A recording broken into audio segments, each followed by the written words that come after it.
Muy bien. Bueno, ahí sí, pareciera que no hay nadie más esperando. ¿Cómo vamos, cómo vamos a hacer la clase de hoy? Bueno, ya estaba planificado, ¿se acuerda que yo también se los comenté en la clase pasada, se los recordé? Y también le envié un mail. Un mail no, creo que por el aula virtual, ¿no? Lo comuniqué. ¿Qué tal, Tomás? ¿Cómo estás? Hola, Eh, Sil, ¿cómo están? Hola, chicos, ¿todo ¿Cómo bien? anda? Todo tranquilo. Muy Andamos. bien, me alegro. Eh, bueno, entonces vamos a continuar con el tema que teníamos planificado. Nosotros la semana pasada, recuerden que vimos todo lo que era contabilidad, todo lo que era primero el reconocimiento de para qué sirve la contabilidad, la diferencia en contabilidad gerencial y contabilidad patrimonial o digamos, contabilidad gerencial y la contabilidad patrimonial. El tema de los reconocimientos de cuenta, lo que era activo, pasivo, patrimonio neto, y la diferencia con las cuentas de resultado. Y después vimos indicadores financieros e indicadores los más representativos, indicadores financieros e indicadores económicos. La diferencia especialmente, que es sumamente importante, de lo que es un indicador financiero, la capacidad que tiene la empresa de hacer frente a los pagos, recuerden, a las deudas, a las obligaciones, con lo económico, que tiene que ver con la capacidad de la empresa de generar ganancias o pérdidas, ¿no? Es decir, no son conceptos iguales, pueden confluir en un indicador positivo para ambos, pero no necesariamente es así. Una empresa puede ser rentable, habíamos dicho, pero financieramente ajustada o desbalanceada. Por lo cual son cosas que están midiendo, digamos, situaciones de la empresa diferentes. Ese punto que nosotros vimos de contabilidad, ¿cuál es el costo del capital propio y el capital prestado? Ustedes en los proyectos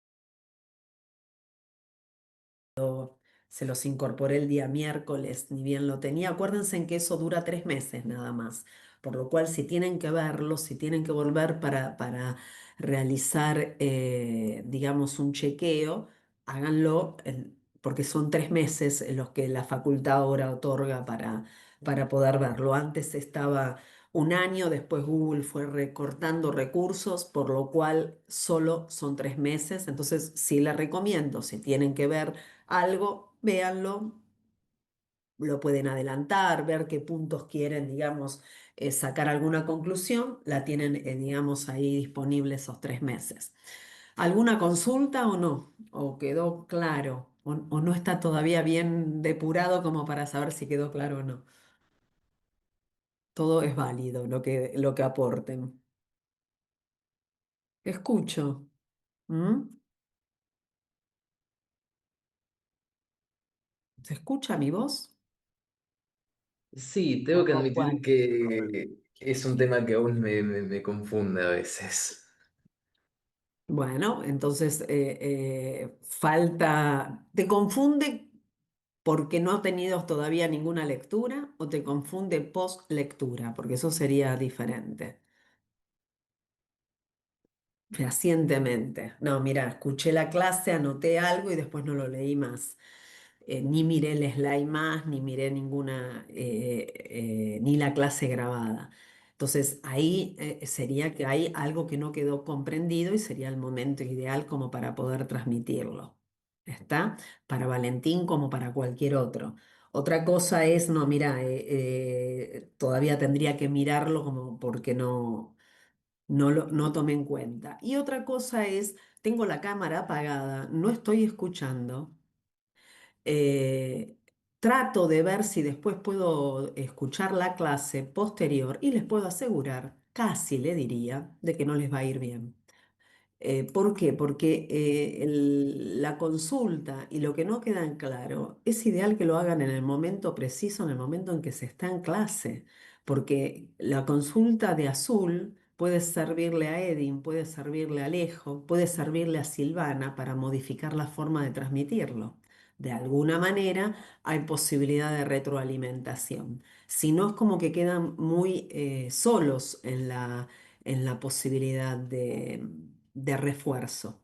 Más que nada por eso, porque si no, como que queda muy dentro de la posibilidad individual y propia de cada uno de ustedes, ¿m? Pero no en la interacción que le permite reducir los tiempos de estudio. Cuando uno interactúa, rápidamente puede llegar a tener la posibilidad de una comprensión más rápida, porque lo que le está preguntando uno puede servirle al otro, lo anota y ya me reduce la posibilidad de tiempo de estudio post clase. Entonces es una manera de optimizar el tiempo, que es lo que nos falta a todos. Entonces traten de utilizar los tiempos de clase para después no tener que estar post clase constantemente con las diferentes materias, esta como para cualquier otra, ¿no? Es decir, a veces uno dice, che, si tenés 2 horas de clase, aprovechalas, o 3 horas de clase, aprovechalas, así después no la agarrás hasta la semana que viene. Solo haces algunas anotaciones por si algo no quedó claro. Y entonces les puedo asegurar que el estudio es mucho más fácil para ustedes y mucho más óptimo el tiempo que le estoy poniendo a cada una de las materias y van a tener un mejor resultado a fin de los cuatrimestres o las materias que tengan anuales. Bueno, comenzamos, dado que no hay ninguna consulta, vamos a comenzar entonces con lo que dice tasa de costo de capital. ¿M? Ustedes lo tienen en el aula virtual, lo pueden seguir desde el aula virtual, digamos como para facilitarle.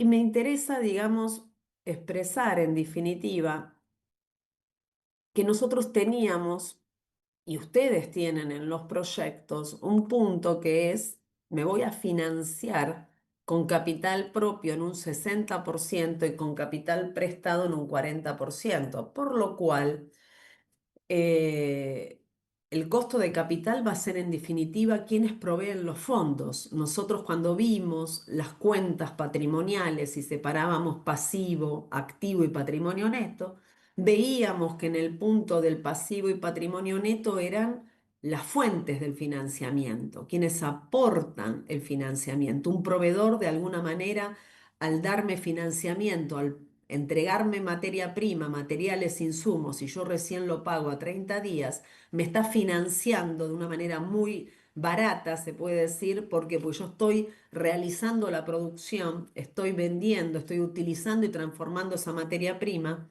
Y él me da la posibilidad que al mismo precio lo pague a 30 días, por lo cual yo estoy ya movilizando dinero, ¿m? Porque puedo estar produciendo y cobrando y todavía no pagándole al proveedor. Es una manera de financiar.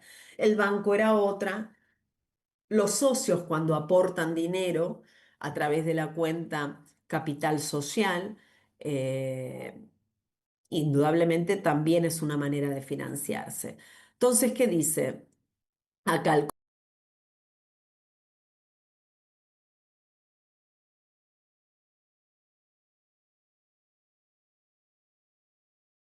el que puede ser acciones, que pueden ser beneficios, y digamos, los acreedores, que puede ser un banco, van a recibir como retribución la tasa de interés que van a cobrar por encima del capital prestado. Por lo cual, esos van a ser, digamos, situaciones que vamos a ir viendo. Acreedor sería un banco, y va a tener un interés y va a formar parte del pasivo, es decir, la fuente es el pasivo, esos créditos prendarios para cuando yo saco un auto, un rodado para poder hacer entregas de servicios al cliente o como para poder hacer servicios postventa o un crédito hipotecario si saqué un inmueble, ¿m? O alguna máquina a través de un préstamo también productivo, todo va a tener indudablemente una tasa de interés. Los accionistas, ahí dice dividendos. ¿Por qué? Porque los accionistas forman parte de la empresa jurídica, de la sociedad. Si tenemos una sociedad bajo una empresa que esté trabajando bajo una sociedad anónima, van a haber acciones, ¿m? Va a haber accionistas. Cada uno va a tener un porcentaje en acciones de acuerdo al capital que aportaron a la empresa. Si es una SRL, va a haber cuota parte. Cada uno también va a recibir en dinero de acuerdo a lo aportado para, digamos, para armar esa sociedad. Entonces, los accionistas, la palabra de ese aporte se llama dividendos. ¿M? De acuerdo a su porcentaje, van a tener dividendos y de acuerdo indudablemente a la utilidad que la empresa tenga. Esto sería capital propio o patrimonio neto, porque los socios forman parte de lo que es el patrimonio neto, la fuente de financiamiento a través de capital propio. Profe, Ustedes esto lo vimos la semana pasada, lo traje profe, nuevamente para recordar. ¿Mm? No sé si alguien quiso preguntar algo o justo sí, se... sí, Ah, sí, disculpa. no, no, perfecto. En el slide anterior te quería preguntar, cuando dice remuneraciones, ¿sería lo mismo que la retribución? Claro. Perfecto, Remuneraciones sería qué reciben, ¿m? Cómo se retribuye, qué reciben, cómo se compensa a quienes aportan dinero. ¿M? buenísimo. Lo mismo. Gracias.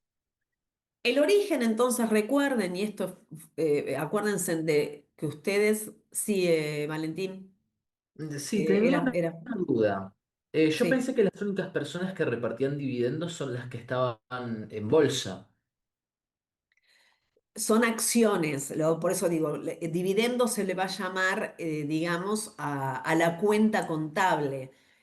Quienes están en bolsa son los de sociedad anónima, ¿m? Por eso son accionistas.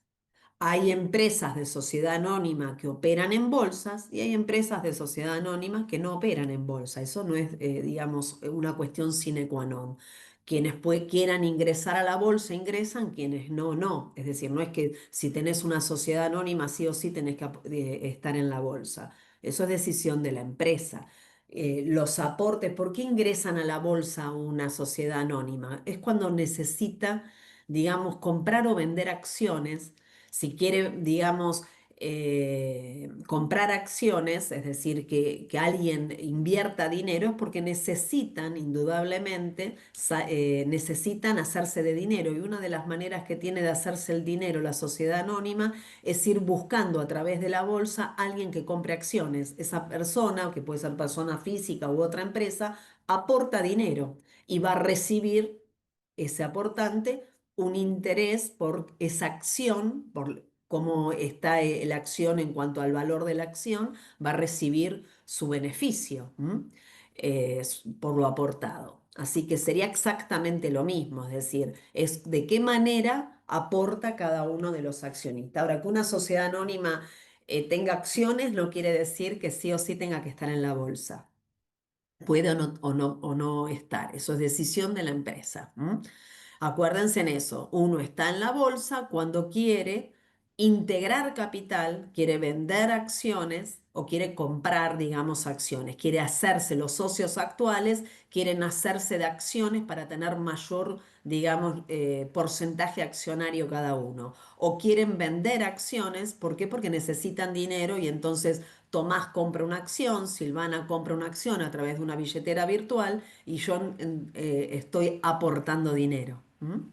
Entonces, el estar en la bolsa es para que trabaje la acción y poder integrar dinero, no es otra cosa que eso, ¿no? Capitalizar dinero. Entonces, ¿se quedó claro, Valentín? Sí, sí, entiendo, entiendo.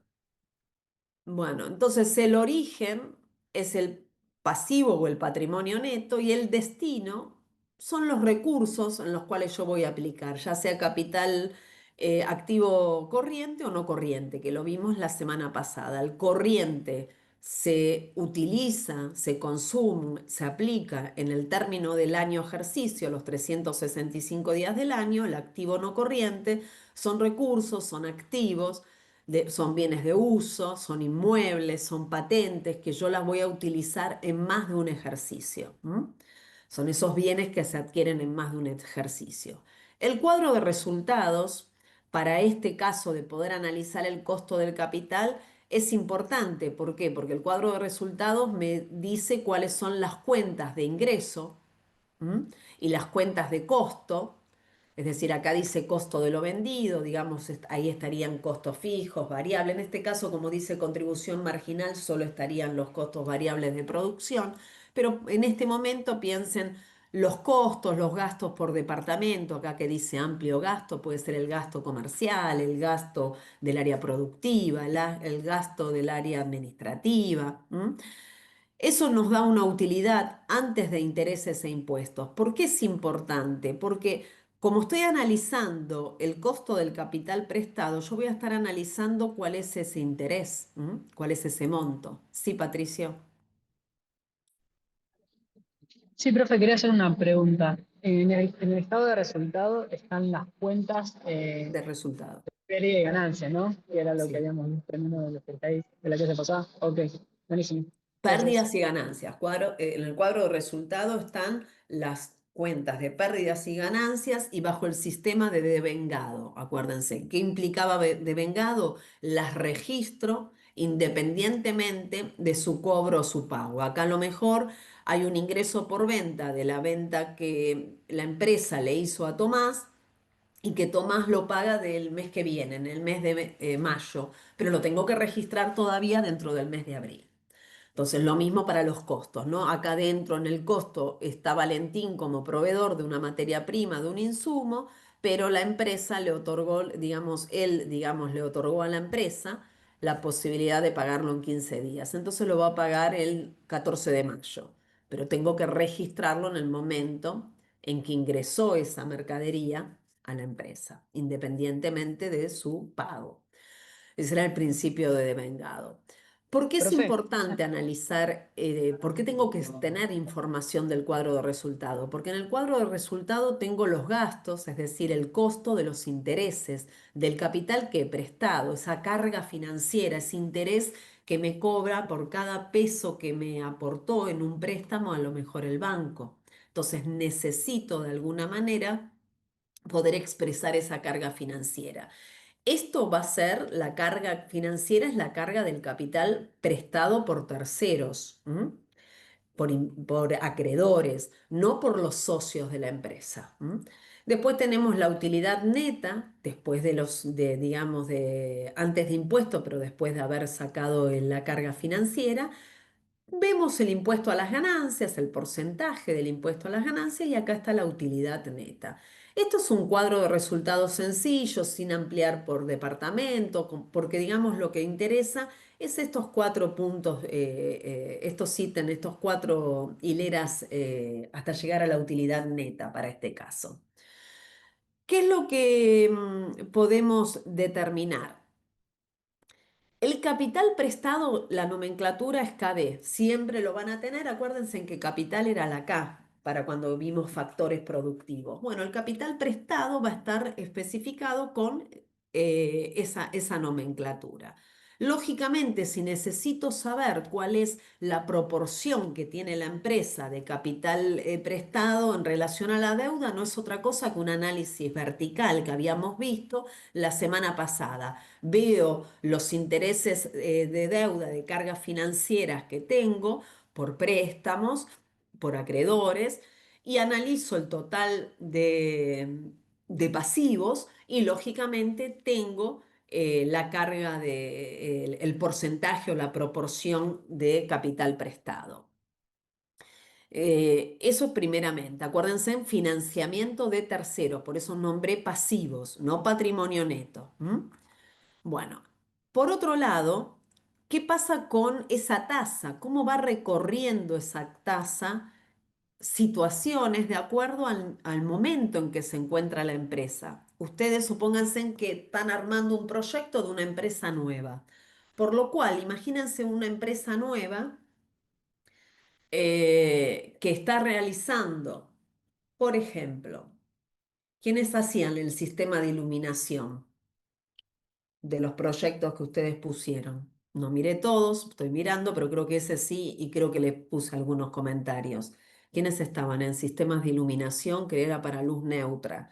Si no me equivoco, para quienes están muy expuestos en horas frente a la pantalla. ¿Mm? ¿Quién es Nosotros de somos el acá? grupo 4. Grupo 4. ¿Quién habló? ¿Felipe? Sí, sí. Bárbaro. Bueno, imagínense que los chicos del sistema de iluminación tienen que pedir capital prestado. Y supónganse que hay una empresa que ya hace luminarias, no importa si es del mismo tipo o no, pero que comparten el sector, que es una competencia o que es un sustituto, algo muy, digamos, que ilumina, pero en base a otra tecnología. Y ya está instalada esa empresa en el mercado, ya tiene, digamos, eh, una historia, se puede decir, de la empresa, ya tiene una historia en el banco, ya tiene una historia en relación, digamos, a cómo fueron sus balances. Si uno tiene que ir a pedir capital prestado, ¿quién considera que va a tener mayor o menor, digamos, tasa de interés? ¿Mm? El sistema El de que menos iluminación tiene de los seguridad chicos que que te va a recién... pagar. Nueva, ¿Cómo? la empresa nueva. La Porque es empresa el que nueva menos, va a tener una tasa mayor, es decir, porque ¿por es el qué? que menos tenés seguridad que te va a pagar. Exacto, el banco que Claro. dice, o algún acreedor, supónganse que no es el banco, sea un inversor externo, dice, bueno, no tengo mucha información donde poder sostener, si bien me presentó, supongan papeles o algo, no tengo mucha información para poder sostener su capacidad de pago, por lo cual cobro una tasa de interés por encima de la tasa promedio de mercado. Entonces, parten de acá. Esto es lo que se llama, digamos, el recorrido, se puede decir, de las tasas de interés. Entonces, una empresa que tiene muy poco posibilidad de conocimiento en el mercado y que no tiene la posibilidad, a lo mejor, porque de qué manera puede ir a la tasa promedio del mercado, yendo que no como empresa a pedirlo, sino como persona física. Supónganse en que Valentín Felipe y Antonio son socios y Valentín sí tiene una historia, un historial a nivel porque ha estado en otro emprendimiento, porque tiene otra empresa, entonces sí tienen un historial y pueden sacar a lo mejor un préstamo, no como el nombre de la empresa, sino a través de Valentín, que quizás le lleve a una tasa de promedio de mercado. En la medida que no sea un préstamo personal, porque si no siempre va a estar por encima de un préstamo productivo. Entonces, en primera instancia, es muy ¿No es medio factible, peligroso pedir un préstamo a nivel como persona en vez de como sí, entidad? y sí, es decir, el préstamo personal, uno ante una dificultad de pago, responde con sus No puede bienes. zafar tan fácil como una empresa, que se funde y ya Claro, en está. cambio, digamos, una empresa uno está con posibilidades mayor de, pero también depende de qué monto de dinero. Hay veces que son emprendedores, pequeños emprendedores, y bueno, no le queda otra que sacar, pero se tiene que tratar de buscar, de presentar, aunque sea un proyecto chico, para que el banco o el inversor no le dé un préstamo personal, sino un préstamo para micropyme, un préstamo productivo, tiene que ir enfocado hacia ese aspecto. ¿Por qué? Porque las tasas siempre van a ser más baratas que el préstamo personal. Entonces, indudablemente, eso es algo que hay que tener en cuenta. Pero partimos de que al inicio es muy factible que paguemos unos puntos más que la tasa promedio del mercado. A medida que la empresa va teniendo historia, esto es la tasa del costo de capital dirigida, es decir, a la empresa, la tasa del costo de capital prestado. A medida que la empresa empieza a operar, empieza a tener el primer año, tiene información de los proveedores, tiene información de sus balances, puede llegar a presentar otro cuadros de resultado que muestren cómo era la evolución de la empresa. Lógicamente, la tasa de interés se va acercando a la promedio de mercado, indudablemente. ¿Y qué pasa? Posterior puede llegar a pasar que empiece a avanzar la tasa de interés haciéndose cada vez más costosa y esto se debe a cuando uno, a medida que va aumentando el ciclo de vida de la empresa, va trabajando, pero también va pidiendo dinero prestado porque a lo mejor le conviene, se encuentra en determinado momento que cuando ve su balance está desbalanceado. La cantidad de pasivos, las deudas, en relación a sus activos, lo que la empresa va a generar de acuerdo a esos recursos que aportó tomando deuda, cada vez está más desbalanceado, por lo cual el peso de la deuda es muy alto. Entonces, si alguien le quiere prestar dinero, cada vez ve, el banco analiza de que che, tiene porcentaje de pasivos sobre activos muy elevada, por lo cual si le vamos a prestar tiene que ser una tasa mayor porque la posibilidad de no pago o incumplimiento es muy alta. Entonces, acá estamos en esa situación. Empresas que han tomado préstamos y que le han sido otorgados, pero que cada vez el porcentaje de la tasa de costo de capital es mayor por digamos, la dificultad analizada de pago. Y analícenlo a nivel un país también, porque uno paga sobretasas cuando pide digamos, financiarse con deuda pública, porque indudablemente hay que ver qué análisis histórico tiene y qué posibilidad de creación de riqueza real para poder pagar la deuda y no que la deuda se pague con intereses de otra deuda y se vaya refinanciando y entonces cada vez la tasa de interés es más alta. A esos préstamos que se consolidan, se refinancian sacando otros préstamos, deudas anteriores que se refinancian pagando otros préstamos, en un banco para una persona jurídica, una empresa, se llama consolidación de préstamos. Consolido préstamos anteriores adeudados a una nueva tasa con sobrecarga para indudablemente volver a empezar desde cero con una tasa mayor. Se da muchas veces cuando se ve que si no son incobrables, entonces de alguna manera se trata de refinanciar, siempre el banco no pierde igualmente, pero para la empresa va a indudablemente ser cada vez más alta esa tasa de costo de capital.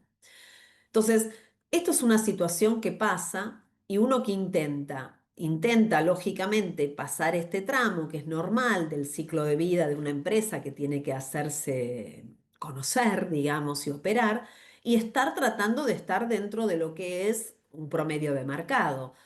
Acá ya me estaría diciendo que si tuviera un tablero como un semáforo con colores, me estaría diciendo, bueno, hay que ver de analizar específicamente porque los indicadores financieros no están siendo buenos. Hay un gran endeudamiento y muy poca posibilidad de creación de riqueza en la empresa, es decir, a través de los recursos aplicados y los activos, el resultado de las ganancias por esos recursos aplicados.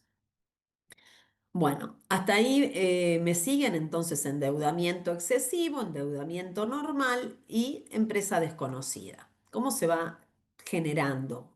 Profe, Eh, sí, ¿la D sería el pasivo? la D, claro, es las deudas son los pasivos, sí. Buenísimo. Y Y supongo que el acuérdense que, máximo, oh, perdón, ¿cómo? supongo que a ver si lo pienso bien, el máximo índice de endeudamiento sería, no, porque se hace más chico Es A, pasivo sobre entonces, activo, sí. Lo ideal es que el activo supere al pasivo. sí, Cuanto más el chico, más máximo alejado del sería, uno, sería uno sería entonces. mejor, claro. Acuérdense en que deuda, como estamos en índice de endeudamiento que analiza la deuda de capitales prestados por terceros, la deuda es lo mismo que si ustedes dicen pasivo, pasivo total, ¿m? O pasivo corriente si piden un índice inmediato, pero la deuda es pasivo. Y acuérdense en que la deuda más el patrimonio neto no es otra cosa que el activo, porque la ecuación patrimonial que es activo total igual a pasivo más patrimonio neto, por lo cual esto que está acá adentro, ¿m? Es esto abierto. Es lo mismo, es decir, deuda sobre activo. ¿M? Siempre es pasivo sobre activo. Y si no, anótenlo para no confundirse en cuanto a deuda es el pasivo. Bueno, ¿qué pasa con si estamos en una situación donde estamos en una tasa que nos cobran de interés de mercado? Digamos, la empresa está teniendo una buena posibilidad de poder financiarse por terceros. ¿Qué sucede con los intereses? Y vemos que los intereses también juegan a favor muchas veces, por eso a veces ustedes escuchan, es preferible financiarse muchas veces con capital prestado que capital propio. ¿Por qué se da digamos, se comenta eso? Porque los intereses son, se permite deducirlos del impuesto que hay que pagar a las ganancias. ¿Qué implica se permite deducirle? Que cuando tenga que pagar impuesto a las ganancias, al tener intereses, ese porcentaje del impuesto a las ganancias va a tener menor impacto sobre la utilidad. Me permite de alguna manera poder deducir parte de eso, es decir, parte de lo que no voy a tener que pagar de impuesto a las ganancias. ¿Cómo lo vemos eso? Vamos a pensar en esta situación. La tasa del costo de capital prestado, supónganse en que uno dice, bueno, ¿a cuánto me endeudo? A lo mejor me cobran un 15%, un 20%, un 25%. Esa es la tasa de interés que me cobren. Bueno, como tengo la posibilidad de deducir del impuesto a las ganancias parte de esos intereses, ¿cómo se calcula ese costo real?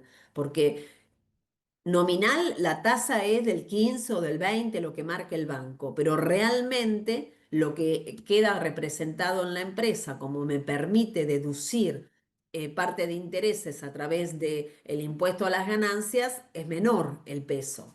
Entonces, ¿cómo se ve esa tasa real del costo del capital prestado, como dice esta nomenclatura? Que esto siempre es después de ganancias. Bueno, la tasa del costo del capital dijimos que era KD, es decir, esa era la tasa. Acá puede ser la tasa, digamos, que me marque el banco, lo que me cobra el banco por cada peso prestado.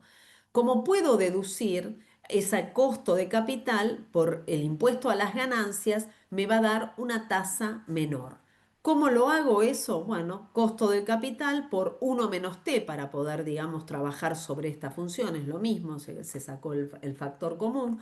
1 menos t, t es el impuesto, t es de tax, de impuesto.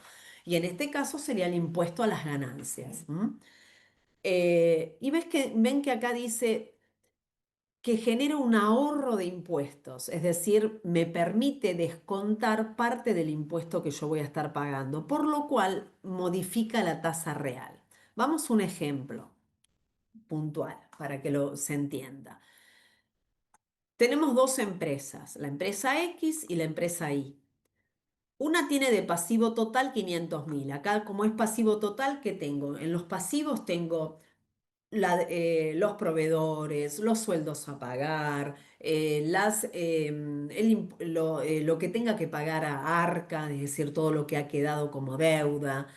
También tengo los no corrientes, el préstamo hipotecario, el préstamo prendario, ¿no? Es decir, algún acreedor externo que yo le deba a más de 365 días, por lo cual eso suma en la empresa Y 500.000. La empresa X no trabaja con capital prestado por terceros. ¿Qué implica esto? Que esta empresa X trabaja solo con capital propio, por lo cual su patrimonio neto más el pasivo, que tiene que ser igual al activo, es 1 millón más cero. Y ahí ven que la ecuación patrimonial se da. Activos igual a pasivo más patrimonio neto. Capital propio es patrimonio neto. La empresa X trabaja 50 y 50, una parte entonces con capital prestado por terceros y una parte aportado por los socios, el capital propio, el patrimonio neto, las cuentas de patrimonio neto. Y el activo total, se cumple la ecuación patrimonial, activos igual a pasivo más patrimonio neto. La utilidad antes de interés e impuestos, para no hacer todo un cuadro de resultados que no viene, digamos, no tiene sentido en este tema, eso ya lo vamos a ver, utilidad antes de interés e impuestos son 250.000. Ahí parten las dos iguales, ¿m? No importa cuánto venden cada una el producto, llegaron a un punto en que se igualaron, que la utilidad antes de interés e impuestos es 250.000. El interés que le cobra el banco, el costo del endeudamiento, es el 10%. Esa es la tasa nominal que cobra. ¿M? 10%. El impuesto a las ganancias, vamos a poner un número de 35%. ¿Está? En algunas empresas es el 25, el 30, es decir, de acuerdo a cómo esté la empresa, y muchas veces hay nuevas resoluciones donde se ha bajado, digamos, el impuesto a las ganancias a las empresas, no a las personas físicas. Es decir, últimamente, digamos, las personas físicas mantienen su tasa de impuesto a las ganancias, aquellas que tienen relación de dependencia, pero las personas jurídicas, que son las empresas, se ha reducido notablemente el tema del impuesto a las ganancias. Pero pongamos que no, que es 35% como era anteriormente. Entonces, el efecto del impuesto a las ganancias sobre el interés, ¿m? ¿Qué me dice? En este caso es cero, en este caso es 50.000. Yo tengo, digamos, un interés. ¿M? ¿Está? Capital prestado era 500, me cobran a un costo del 10%, son esos 50.000. ¿Hasta ahí me siguen? Por lo cual, la utilidad antes de impuestos, esta continúa igual, pero esta ya le tiene que deducir el interés, la carga financiera que veíamos antes, ¿m? Del capital prestado. Pagan impuesto a las ganancias, ese 35%. En una es 87.500 y en otra es 70.000. Ven que de alguna manera, ahí está porque se deduce, el impuesto a las ganancias se calcula posterior a la carga financiera, por lo cual se deduce parte de esa carga. El impacto no va a ser 10%. Cuando van a la utilidad neta, tienen las dos con la utilidad neta. Entonces, si ustedes ven la diferencia de la utilidad neta, son 32.500. Y esa diferencia de la utilidad neta tiene que ver con esa deuda. Si ustedes ven cómo se calculó, ¿qué decimos? Bueno, lo podemos ver así como lo podemos ver así. Los 32.550 son el 6,5% de la deuda. Si hacemos los 500.000 por el 6,5 vemos que tiene 32.500. ¿De dónde se comprobó esto? Aplicando la ecuación. El costo de la tasa del capital prestado eh, me va a dar el 0,10, que era el costo del capital prestado, el 10%, menos 0,35, que era el 35% del impuesto a las ganancias, por 0,10, que sería esto. Y eso me da el 0,065, que es el 6,5. Es decir, que mi tasa real, el costo del capital prestado, no es el 10%, terminó siendo el 6,5, menor. ¿Por qué? Porque permite deducir de alguna manera ese ahorro en el impuesto a las ganancias. ¿Hasta ahí me siguen? ¿Mm? Sí, igual no entiendo de dónde salió lo de la utilidad antes de intereses e impuestos. O sea, sé que está ahí escrito que La eso utilidad es, antes de intereses de impuestos pero... sale de esto, es decir, de un cuadro de resultados. Tengo un ingreso por venta, tengo un costo de lo vendido, eso me da una contribución, le descuento todos los gastos que tengo por departamento y me da la utilidad neta antes de interés e impuestos. Y desde ahí Ah, ok. partimos. ¿M? Es decir, una empresa que viene operando, que vende. Bueno, y como indudablemente necesitábamos, digamos, trabajar sobre esto, ya todos los otros puntos es lo que fue operando cada empresa, no importa qué producto venda, pero partimos de situaciones iguales de qué manera la tasa de interés permite deducir del impuesto a las ganancias. Es como si uno fuera un empleado en relación de dependencia, ¿qué le piden cuando uno tiene que hacer la declaración jurada para poder tener impuesto a las ganancias, digamos, expresarlo ante el arca? Bueno, uno puede ver si tiene préstamos, puede deducir parte de esos intereses. Si tiene, digamos, personal doméstico, puede deducir parte de lo que le gasta en personal doméstico. Hay diferentes ítems que permite para tener menos pago de impuestos. ¿M? Bueno, este es uno de los ítems, intereses, que permite muchas veces, es decir, o que de acuerdo a cómo esté la empresa en cuanto a sus activos y pasivos, le conviene muchas veces pedir capital prestado porque su impacto es menor y puede con eso tener menos deducción de impuesto a las ganancias. Em, Profe, sí, una pregunta de lo anterior. sí. El interés, perdón, el impuesto a las ganancias, en todos los países hay, o sea, hay o sea, varía, o cómo sería, eso es algo más Todos los global. países pagan impuesto a las ganancias, se le llaman impuesto a los réditos a veces impuestos a los ingresos, le dicen, no la palabra impuesto a las ganancias, pero sí, tanto personas físicas como personas jurídicas. Sí, eso sí. Sí, sí. Ah, perfecto. Gracias. No, de nada. Profe, una consulta. Cuando tengamos que hacer el proyecto, ¿hay alguna especie de lista de impuestos que tenemos que tener en cuenta al momento de ponerle el precio Solo, a... solo el impuesto de las ganancias del cuadro de resultado, las tasas de interés y ingresos brutos que está en el Excel, nada más. Porque si no, Ah, ok, imagínense pero para la que parte por del cada Word sector todavía no. tendría a lo mejor que analizar qué impuesto le puede aplicar. Entonces se hace eso como conglomerado para todos. Pero para el Word eso no aplicaría No, entonces, porque el todavía. impuesto a los Bueno, ingresos brutos ya está aplicado en el precio de venta, en el Word. ok. Entonces, cuando ustedes O sea, hacen en el P Word por Q para tendríamos que saber las poner todo ventas, el ya precio. están.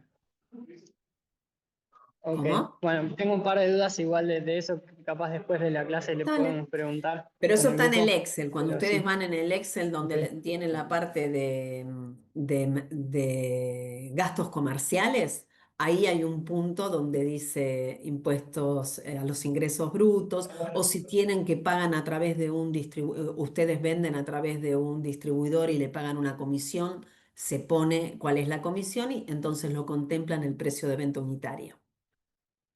¿Mm?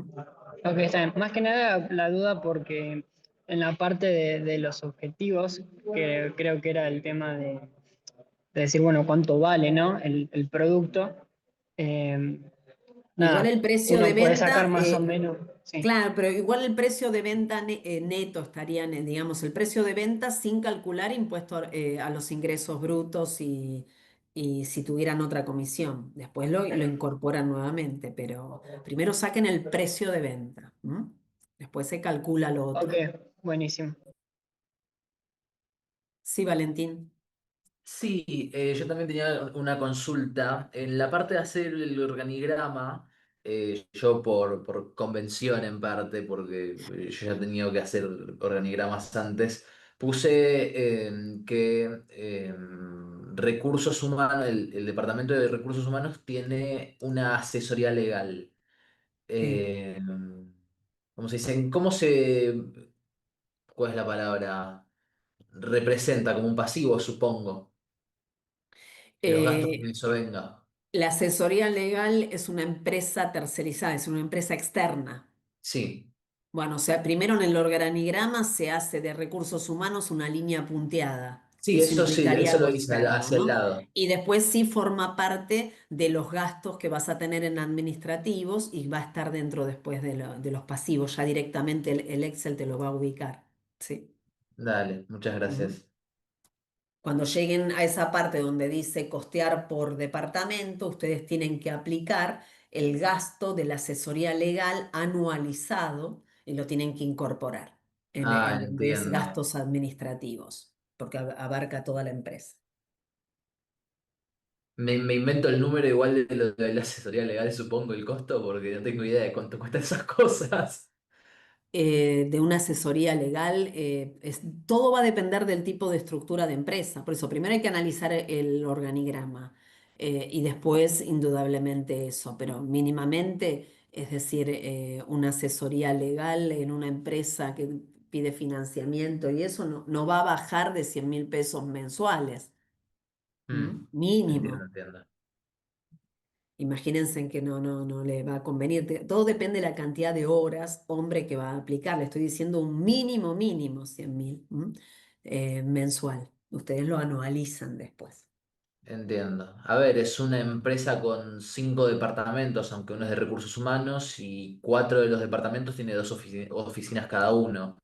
O Por sea, ejemplo. calcularle 8 oficinas. No Ah, pero es. ¿qué cantidad de personal? ¿La asesoría legal para qué la querrían ustedes? Una cosa es asesoría legal, otra cosa es un contador externo que les lleve la parte contable. Eso no es lo mismo, ¿no?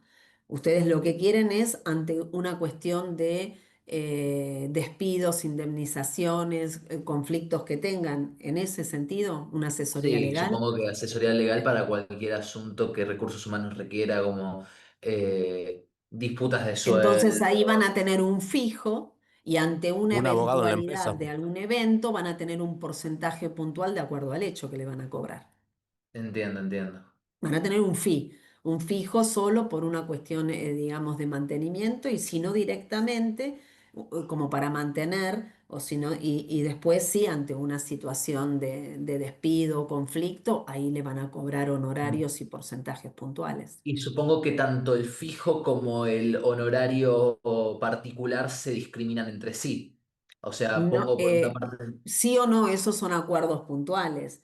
Lo que yo Entiendo, pondría en el proyecto es el fijo, porque lo otro es una incertidumbre, es una eventualidad. entiendo, ¿M? entiendo, entiendo. En ese sentido.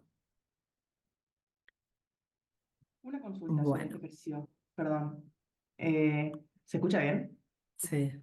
Ok, no había entendido muy bien cuál era, o sea, el foco de este ejercicio, ¿no? Porque en realidad lo que habíamos dicho era que justamente a una empresa no le convenía tener fondos propios porque se tenían, o sea, o sea, tenía que pagar más impuestos, ¿verdad? Vamos a ver si le conviene o no tomar fondos propios. Dijimos que las dos fuentes de financiamiento es capital propio y capital prestado. Acá hasta Sí, ahora lo que vimos es cómo el capital prestado permite a través del impuesto a las ganancias deducir un ahorro impositivo. Eso es lo que hasta ahora mostramos. Vamos a ver situaciones en que conviene endeudarse con capital propio y situaciones que conviene endeudarse con capital prestado. Son claro, dos porque fuentes de financiamiento. la empresa ¿Mm? X, todo su capital es el propio, y lo que notaba es que justamente tenía más utilidad neta, o sea, No, como que tiene más, tiene se más utilidad supone, neta, pero también paga más impuestos. Es decir, claro, sí, no sí, es solo lo que tienen que mirar, es el tema de la utilidad. Después, lógicamente, vamos a ver con el ROE y ROA cuándo conviene. Acá se le está mostrando específicamente cómo a través de capital prestado te van a hacer una tasa de costo de capital del 10, pero que realmente no es del 10, es del 6,5. Y la empresa lo tiene que tener en claro que de qué manera se puede deducir. Eso es lo que estamos viendo. Hasta ahora no estamos diciendo cuál conviene más ni menos, ok, sino cómo genial, se puede deducir la tasa de costo de capital. ¿Se entiende? perfecto, sí, sí, perfecto, gracias. ¿De qué manera vamos a poder saber si se puede deducir más o menos? Analizando el ROE y el ROA, la rentabilidad. Nosotros la semana pasada vimos dos indicadores de rentabilidad y dentro de esos vimos tres indicadores de rentabilidad y dentro de esos vimos el ROE y el ROA. Lo vamos nuevamente a recordar. En el del ROA, que se le llama rentabilidad de la empresa, me está diciendo cuál es el resultado, es decir, de ganancias que tiene la empresa por cada peso invertido o arriesgado en los activos que tiene la empresa, que aplicó la empresa. Entonces, acá que ven, utilidad neta antes de interés impuesto sobre activo. Ven que acá no tienen analizado la carga financiera por terceros, sino específicamente la utilidad propia de la empresa que puede, digamos, obtener, la rentabilidad que puede obtener por los activos aplicados con las fuentes de financiamiento. En cambio, cuando vamos al ROE, es la rentabilidad del patrimonio neto. Y acá sí toman la utilidad neta, por lo cual esta utilidad neta está posterior de haber deducido la carga financiera. Entonces ahí sí me va a decir la rentabilidad del ROE, del patrimonio neto, me va a decir cuál es la ganancia o pérdida que tiene los socios por cada peso invertido. Porque ven que se calcula dividiendo la utilidad neta después del impuesto y el patrimonio neto promedio.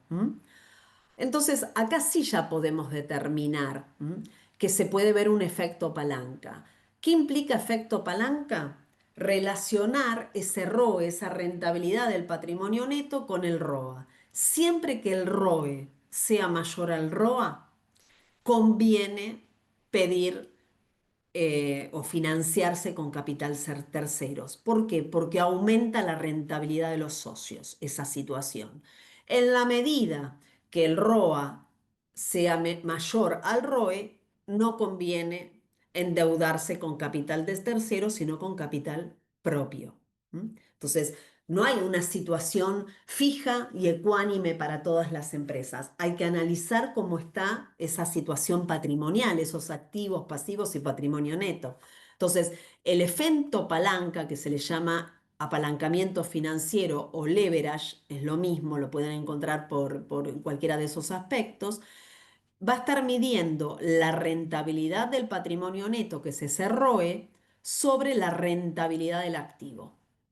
Entonces dijimos, si ese efecto palanca es, digamos que el ROE es mayor al ROA, conviene endeudarse con capitales de terceros porque eso aumenta la rentabilidad de los aportes realizados por los socios.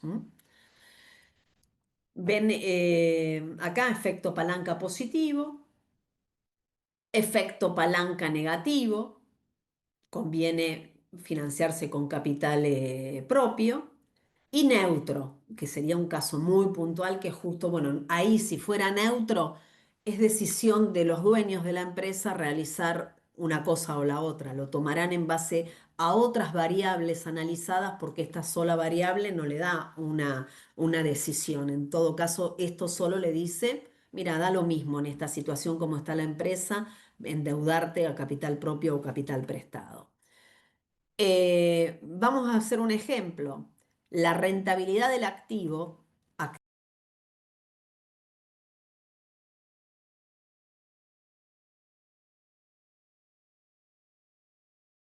es decir, que me da 0,25. Lo mismo para la empresa I. Utilidad antes de interés impuesto era 250.000, partíamos de un punto en común. El ROE, la utilidad neta sobre el patrimonio neto, esta empresa era la empresa X que no tenía financiado y le da 0,16. Y en este caso era con financiamiento de terceros, acuerdan una tasa creo que era del 10 y me da 0,26. Cuando analizamos el leverage o el apalancamiento ROE sobre ROA, me da 0,65 y 1,04. Lo que me está mostrando que la empresa ahí muestra un leverage, como dice acá, positivo. Le conviene financiarse con terceros, es decir, le conviene sacar ese préstamo, una determinada tasa, que en ese caso era del 10%. ¿Está? ¿Qué pasa si aumenta la tasa de interés? Bueno, vemos que si aumenta la tasa de interés y se va a un 20% de vez de un 10%, manteniendo exactamente igual la información inicial, ya me da esta situación. Sigo, sigo teniendo una reducción, la tasa es del 20, pero la verdad que real es del 13 porque deduzco el impuesto a las ganancias, de ese 0,20, antes era del 0,10 que lo deducía. Eso continúa igual, pero cuando vamos al ROE, vemos que los dos están por debajo del 1, por lo cual a ambas empresas le conviene, en este caso ya financiarse a esa altura con esa tasa de interés, le conviene financiarse con capital propio, con esa tasa de interés y sin modificación de los activos y pasivos, ¿no? Con esos mismos números. Entonces, esta es la situación, no es que uno tiene un punto solo y un punto fijo.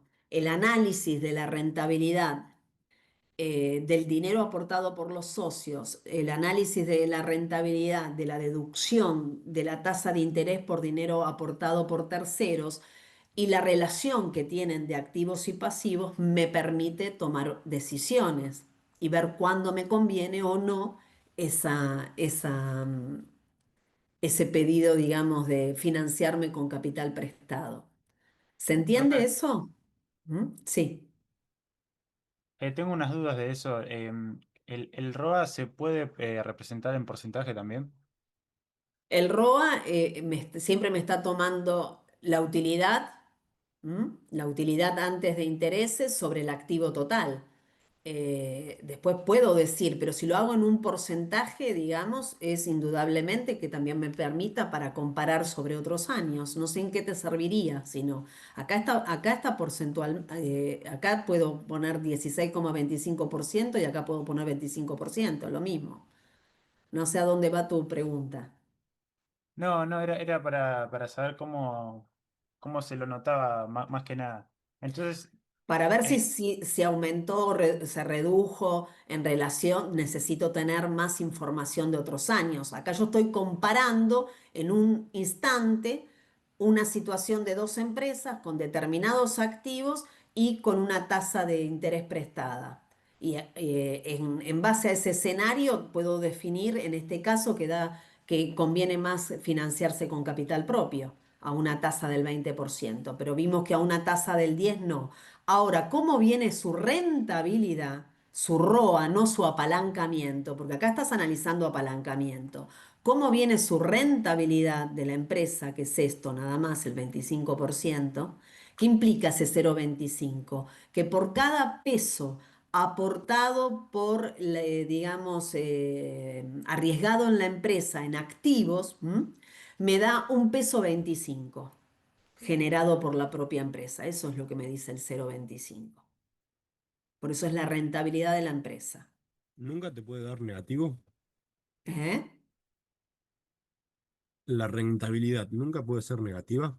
Y si la utilidad es negativa, porque un activo negativo, vos no tenés menos materias primas, menos, es decir, no tenés activos negativos, no tenés recursos negativos, pero sí puedes tener una utilidad negativa. ¿Está? Gracias, que profe. esto, que esto sea entonces, negativo. Puede hacer que esto sea negativo. Claro, una empresa que está con un momento difícil puede tener una utilidad negativa. ¿Mm? entonces, Igual tiene que aplicar el impuesto a las ganancias y lo que le va a quedar es como un crédito a favor en Arca, pero lo tiene que aplicar igual por más que la utilidad neta sea negativa. ¿Se entiende? Se tiene que expresar igual. Después queda como un crédito fiscal, que se deducirá en los otros años. ¿Se entiende? Ujú. Pero imagínense en que la capitalización total que dice el activo total, lógicamente, eh, esperen un minuto para que no se confundan ahí. Capitalización total, a ver si lo puedo modificar. Ah, no lo puedo modificar ahora, porque lo estoy trabajando en un PDF. Bueno, no importa. Acuérdense en que capitalización total es lo mismo que decir activo total, así como deuda era lo mismo que decir pasivo, para que no se confunda. Pensé que lo podía modificar. Uy, perdón, pero no. ¿Se entendió entonces? ¿Hasta ahí? Sí, ¿Mm? entonces la rentabilidad mientras más alta mejor y el Sí. leverage mientras sea mayor a uno. Tanto el ROE como el ROA, si uno lo analiza, suponete que la rentabilidad de la empresa X en el año 2026 fue de que por cada peso invertido en recursos le daba 1,25, que sería este 0,25. El año 2025 fue 0,20. El año 2024 fue 0,19. Lógicamente me está mostrando una tendencia de aumento del ROA. Mejor todavía. Si va a 0,30, mejor. Buenísimo, ¿Mm? buenísimo, gracias. Y lo mismo para el ROE, cuanto más elevado lo pueda tener, porque me implica que cuánto reciben los socios por el capital invertido. ¿Mm? Claro. ¿Está? Ahí La va. diferencia de esta con la anterior, que estaba a una tasa del 10, es que acá me estaba dando 1,04, por lo cual me estaba mostrando de que convenía financiarse con capital prestado. En cambio, en esta, cuando se modificó la tasa y pasó una tasa del doble, del 20%, ya no es lo mismo, porque cambié una variable del escenario. De vez de endeudarme al 10%, me endeudo al 20%. Ah, bueno, cambió. Lo mismo si hubiera cambiado, che, debes de tener activos por 1 millón, mis activos son ahora 800.000 pesos. ¿Se entienden? Es decir, cambio el escenario, tengo que volver a hacer el análisis de la rentabilidad de la empresa, de la rentabilidad del patrimonio neto y del leverage, lógicamente, porque estoy cambiando variables. Bueno. ¿Qué otra cosa hay que tener en cuenta? Recién vimos el capital prestado, entonces la posibilidad de poder deducir los intereses del capital prestado para que la tasa de costo real del capital prestado no sea la tasa nominal que me pone el banco. Vimos el apalancamiento, la relación entre ROE y ROA. Quedó claro que el ROE para que, digamos, a la empresa le beneficie tomar deuda de capital prestado, el ROE siempre tiene que ser mayor al ROA. En la medida que el ROA sea mayor al ROE, no le conviene endeudarse con capital prestado. Y ahora vamos a ver el costo del capital propio, porque ese dinero que aportan los socios tiene un costo de oportunidad, pero también un costo de que estoy aportando dinero y bueno, tengo que ver también cómo está, si estoy trabajando con sociedad anónima, bueno, cómo está esa acción. Voy a una billetera virtual, quiero comprar una acción de la empresa de Valentina, bueno, ¿cómo está esa acción? ¿Está subiendo, bajando? ¿Qué precio tiene hoy en relación a ayer? Entonces, el, digamos, ¿cómo es lo pagado a los accionistas? No es otra cosa que los dividendos, que es el porcentaje sobre la acción, cuánto vale cada acción, sobre el precio de la acción en el momento en que le están pagando al accionista. ¿Qué pasa cuando el accionista, de vez de pagarle en el momento, le quedan dividendos a pagar? Entonces, de vez de pagarle hoy, día 28, que ya sé que el P sub 0 es al cierre de hoy de la acción, y entonces le pago tanto, le quedo que le voy a pagar el día 2 de, digamos, 4 de mayo. Entonces cambió el precio. Entonces tengo que ver que lo recibido realmente por los accionistas es la diferencia de precios. ¿Cuánto valía el 28? ¿Cuánto vale el 4 de mayo? ¿No? Sobre lo que valía el 28. Por lo cual ahí me da cómo se movió esa acción. Eso de primera instancia, es decir, el capital propio de una empresa que no es SRL, sino que es sociedad anónima, que tiene acciones, si esas acciones cotizan en bolsa, van variando su precio. ¿M? Entonces, una cosa es cuando ya está pagado, es al precio del día, y otra cosa es cuando queda a recibir el dinero, es decir, que queda una cuenta que se llama dividendos, a pagar, que estaría como siendo una cuenta del pasivo que en el momento en que le pago a los dueños de las acciones, deja de existir. Pero hasta que no le pagué, porque yo realmente dije que iba a ser distribución de dividendos, pero recién lo voy a pagar el día 5, tengo que hacer el diferencial de precios. Como la empresa se puede endeudar con capital propio y con capital prestado, sí, Valentín. Por pura curiosidad, si una SRL decidiese que quiere transitar digamos que se empieza a hacer más grande, empieza realmente ser una empresa de mayor porte y quiere empezar a transicionar a, ¿cómo se dice?, a tener accionistas. ¿Cómo es el proceso? ¿Se puede convertir en una SA o tiene que hacer como Sí, una entidad puede nueva? cambiar a una sociedad anónima, pero tiene que cambiar de estructura jurídica de empresa. Ahí sí Mm, tiene que, digamos, el contador y abogado, digamos, tienen que modificar la situación, digamos, jurídica de la empresa. Hay que hacer una nueva constitución jurídica de empresa, si no, no. ¿Mm? entiendo. Eso No sé si también la cuando uno pasa constitución de una jurídica. empresa SaaS a una SRL, lo mismo, ¿no? O si pasa de monotributista a responsable inscripto o a una SRL, lo mismo, tiene que modificar.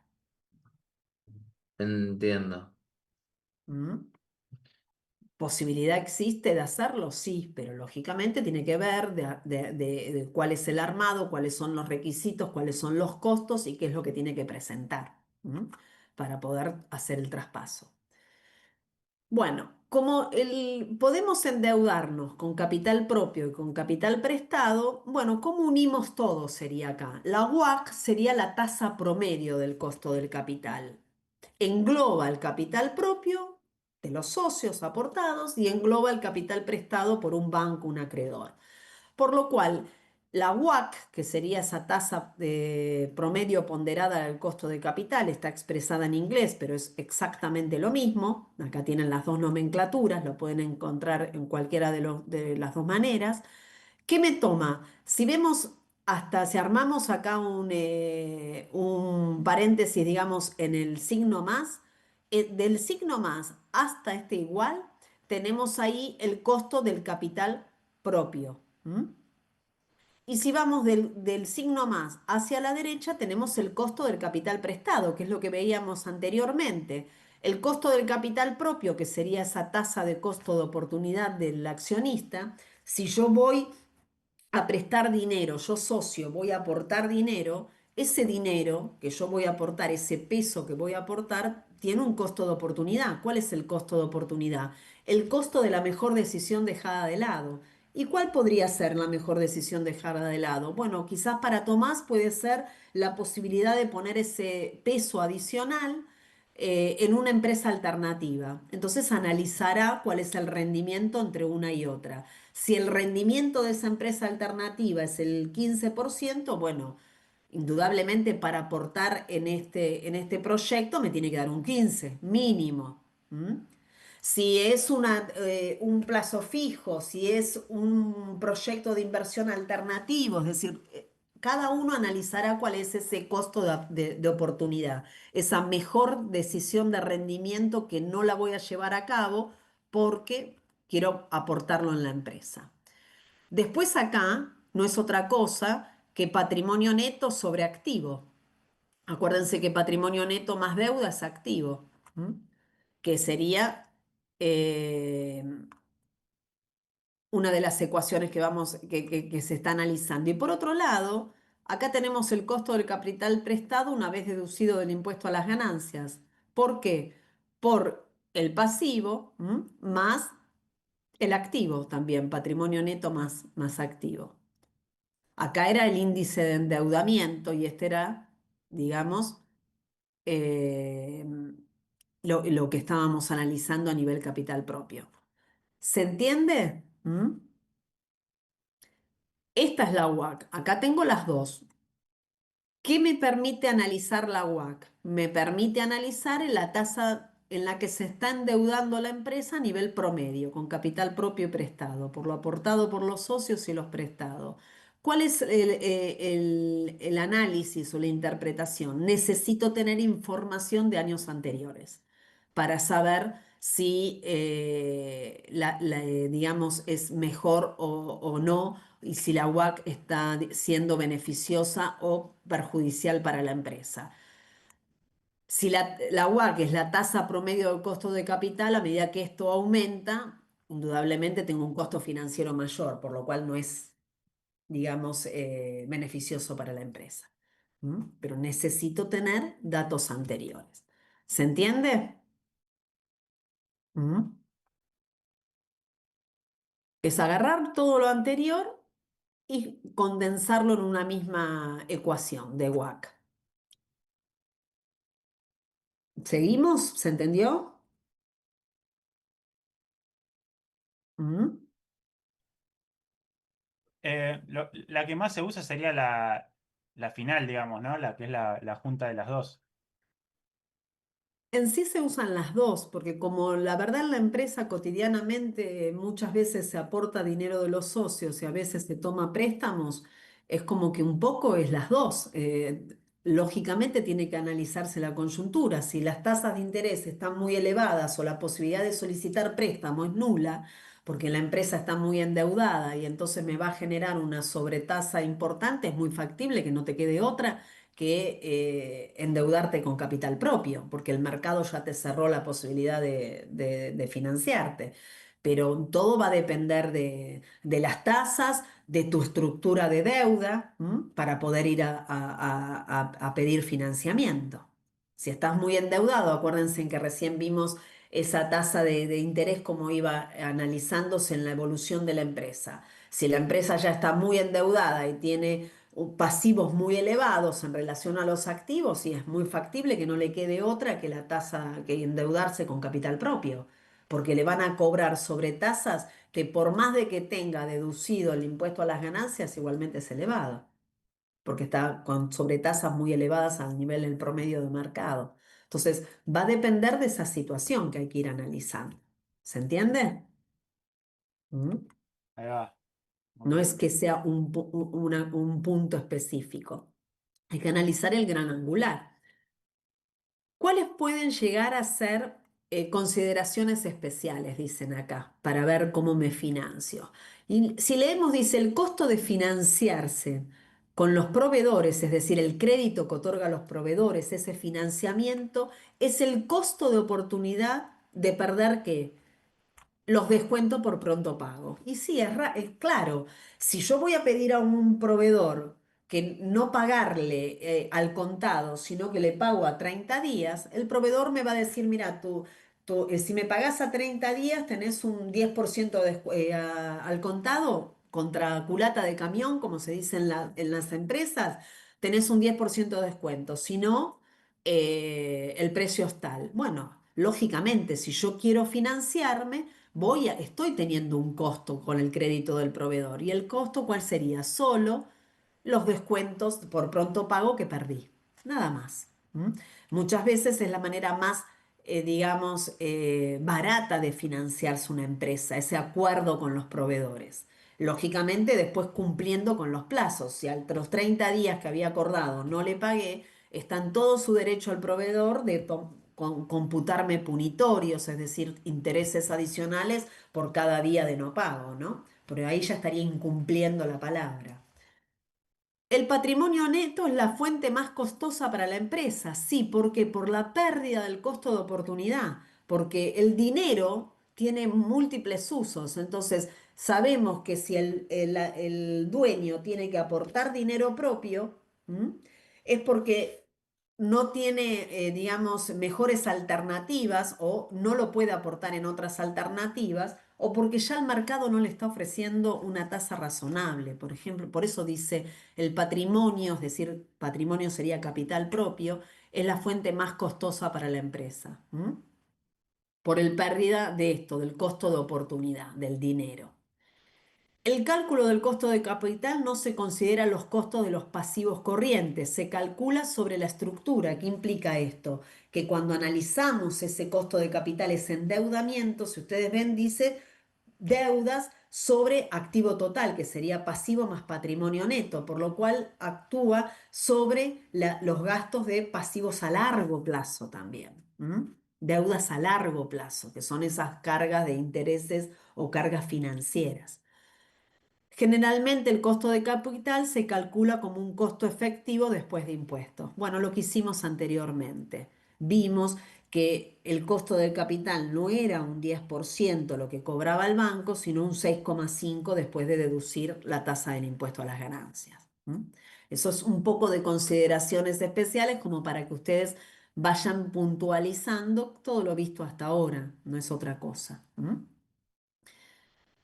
Eso que nosotros vimos para una empresa es lo mismo para un país cuando se endeuda, pero en el país se llama, digamos, la tasa del riesgo país. ¿Vieron cuando dicen, bueno, cuál es la tasa de riesgo? Bueno, no es otra cosa que analizar esa sobretasa que pago por endeudarme.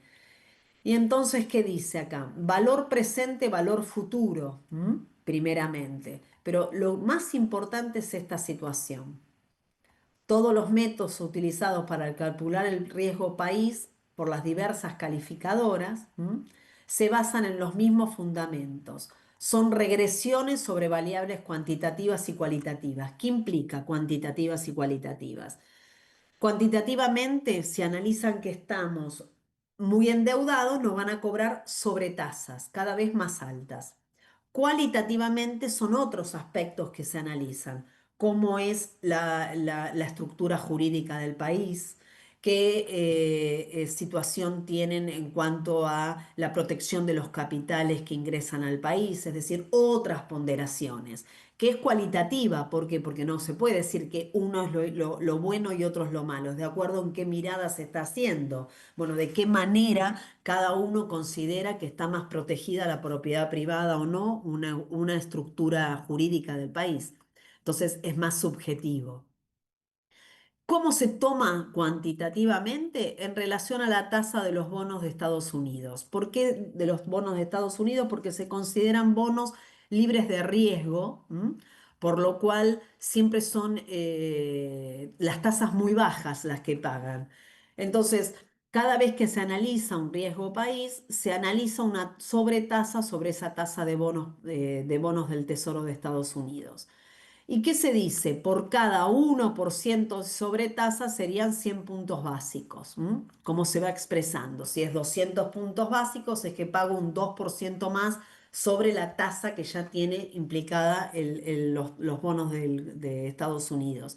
300 puntos básicos, un 3% más, etcétera. ¿Quiénes son los que determinan el riesgo país? Aseguradoras o brokers, digamos, que son el JP Morgan uno, Moody, Fitch, son, digamos, de banca internacional, que son las que analizan los riesgos país, como quien dice. Si ustedes van y buscan actualmente, no sé, a ver si tenemos, ustedes tienen ahí internet, pongan riesgo país en Argentina, no me acuerdo cuánto es que estaremos, en 300 puntos básicos, riesgo país Argentina hoy, actualizado, a ver qué me tira. 186. 745, estamos mal. Sí, Está, sí.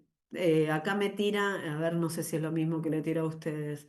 Yo dije 700 y no, nada. El último fue 586, 28 del 4. Miren, esto es lo que me tira. Bueno, ¿qué me está diciendo? 500 puntos básicos, 586 puntos básicos. Acuérdense, por cada 100 puntos básicos es una tasa del 1% adicional. Esto es lo que me está mostrando ámbito financiero semanalmente. Cómo va el riesgo país. ¿Sí? ¿Está? ¿Mm? Lo pueden ver mensual, lo pueden ver anual. ¿Sí? Bueno, Ah, cada vez que va subiendo, la sobretasa es, digamos, mayor.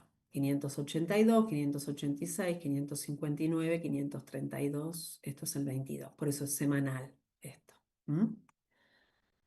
Bueno, ¿se entendió? ¿Eh? ¿Alguna consulta hasta acá de lo visto? No entendí demasiado bien cómo se calculaba el riesgo país. O sea, hay una tasa básica Claro, la de tasa de los retorno y bonos cualquier del cosa por Tesoro de sobre Estados esa tasa Unidos. básica. Exacto, la tasa de los bonos del Tesoro de Estados Unidos. Sobre esa, de acuerdo a la cantidad de puntos básicos que tenés, en este caso decía 586, por cada 100 puntos básicos pagas una sobretasa del 1%. ¿Está? Entiendo. No sé cuánto estará la tasa de tesoros de Estados Unidos, si tienen ahí como para de tesoros a 30 años, ¿no? Ni idea. Ahora. Profe, Pero bueno, la pueden buscar. Sí. ¿cómo sería un ejemplo de endeudarse con capitales propios? Aportar dinero, la empresa con su capital propio. ¿Está? O sea, la plata que recibe por vender, por ejemplo, la pone en la invierte, digamos. Reinvierte utilidades o aporta capital nuevo a la empresa de dinero de los socios. Hacen un asiento donde dice yo voy a aportar nuevo capital.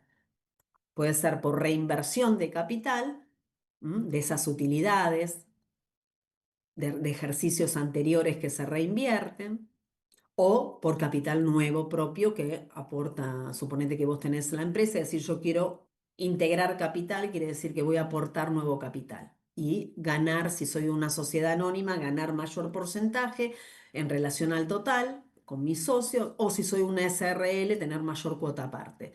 Esta es la rentabilidad del bono de Estados Unidos a 30 años, 4,98. ¿Está? Más o menos, 94. Bueno, sobre eso se tasa, por cada 100 puntos básicos se paga un 1% adicional. ¿Se entiende? ¿Alguna otra consulta?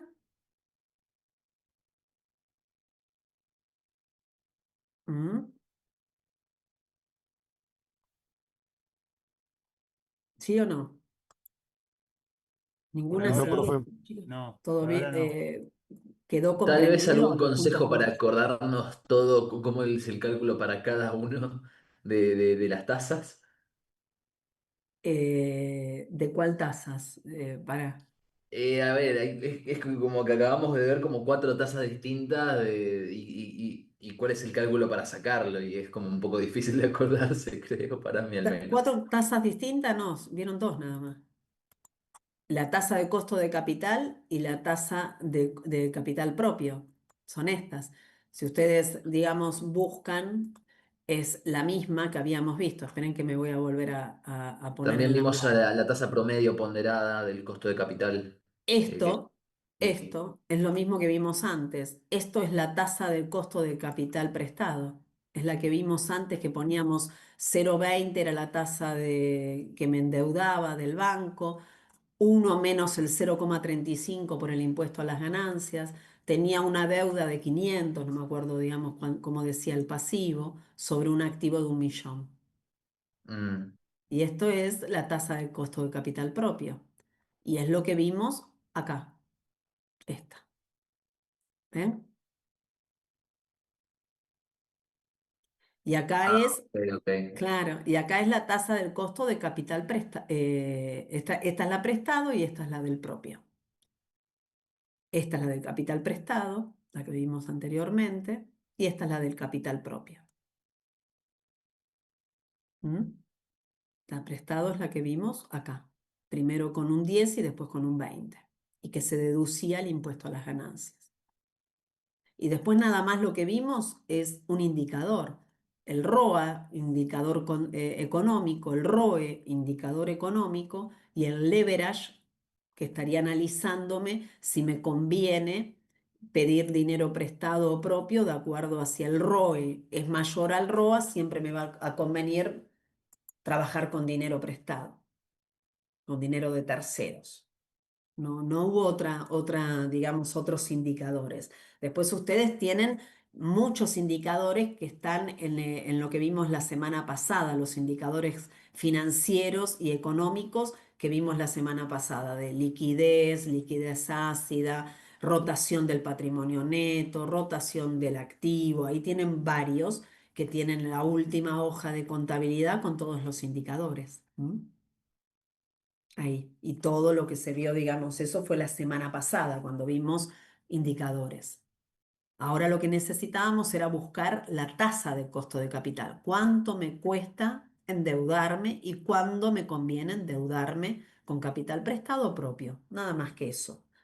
Y la tasa promedio, junto a los dos. ¿Está? Ese es el concepto económico que tiene que quedar.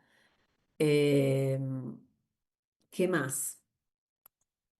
¿Alguna consulta antes de ir a amortización? ¿No? No, profe. ¿No, Catalina? Bueno, vayan leyendo, vayan viendo y me consultan tanto a mí como a Tomás sin ningún problema. Eh, Igual van a tener ejercicios de esto, pero, pero vayan viendo, vayan dándole una leída y tengan esa última hoja de contabilidad con los indicadores. Bueno, eh, acá vamos a ver temas que sí lo fuimos hablando en diferentes oportunidades cuando vimos factores productivos, pero siempre nombrábamos la amortización, pero no cuáles eran los sistemas, pero sí el concepto de amortización. Vamos a hacer primero un pequeño avance, quizás más para arriba, porque ya digamos vimos lo que era la depreciación, pero sí después detenernos en los tres sistemas que vamos a ver. Dijimos que la depreciación reflejaba en todo caso la pérdida de valor, ahí dice la disminución del valor, la pérdida de un valor de un bien que es un bien de capital fijo. ¿Cuál era ese bien de capital fijo? Aquel que se utilizaba en la empresa repetidas veces, por lo cual era de uso intermedio. Bienes, si vemos, recordamos en el bloque 1. Los bienes de capital son bienes que no satisfacen directamente las necesidades humanas, ¿sí? Empresariales, que de acuerdo a su uso son durables y intermedios. Por lo cual esos bienes, al usarlos repetidas veces, pierden valor. No es lo mismo un auto que ingresa a la empresa para hacer el servicio postventa 0 kilómetros que después de un año de uso, ya tiene un desgaste. ¿m? Entonces, eso es lo que estaría expresando la depreciación. ¿De qué manera, cuáles son los bienes? Bueno, bienes tangibles e intangibles. Tangibles recién los nombré. Maquinarias, computadoras, muebles y útiles, herramientas, instalaciones que haya en un inmueble, todos esos son tangibles que yo puedo tocar. Los intangibles son aquellos que son patentes, licencias, que los utilizo repetidas veces, pero indudablemente no tienen no se pueden estoquear, no hay una cuestión de posibilidad de tocarlos, sí, indudablemente tienen un valor dentro del mercado. Bueno, esos serían un determinado software, ¿no? Todo eso son intangibles, de uso durable, lo uso repetidas veces. ¿Qué otra cosa tenemos que tener en cuenta?